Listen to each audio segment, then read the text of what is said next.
The concerns of the Attorney General come less than 2 months after the Auditor General released his report on COVID-19 related expenditure. The Attorney General in the letter questioned why the Auditor General will publicize the report before Parliament considers same.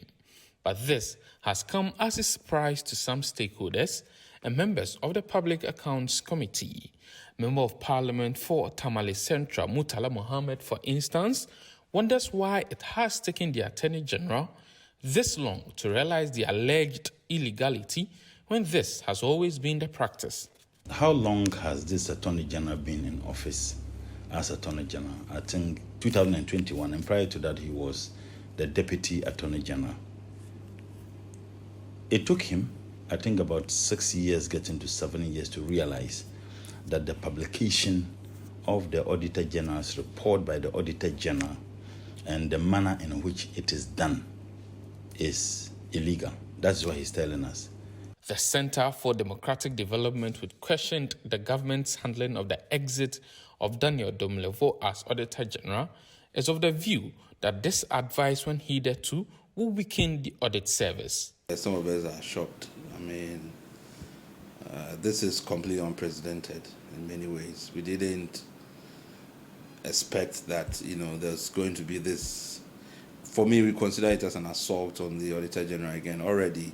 And from civil society, the concerns we have had with the way government has gone about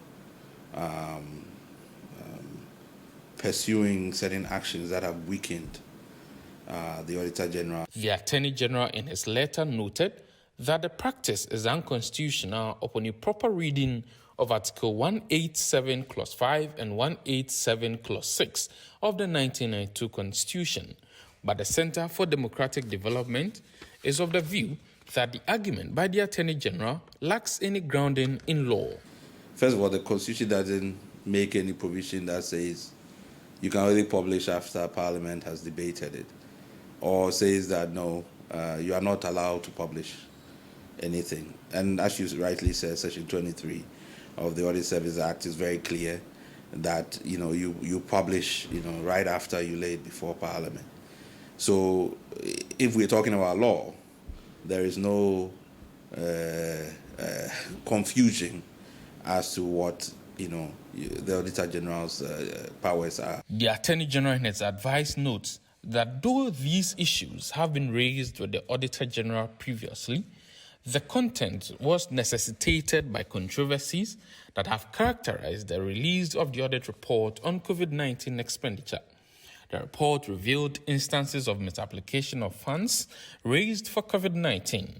According to the report, about 50% of the funds were used for budgetary support rather than for COVID-19 expenses. Tamale Central MP Murtala Mohammed believes the move is only a plot to divert attention from the infractions unraveled in the report by the Auditor General. It is obvious that he's taking this position because of the expose of the outright thievery that is engaged by President Nanado and his group of incompetent ministers, including the Attorney General, because the level of incompetence is just legendary. So I think that he should spare us this moral, high ground. The Attorney General believes the publication is premature and Parliament's duty of debating and scrutinizing the report has been prejudiced by the publication. But this has been refuted by a member of the Public Accounts Committee, an MPP member of Parliament for Anya Sotu. Nothing in the public domain will sway us into a decision.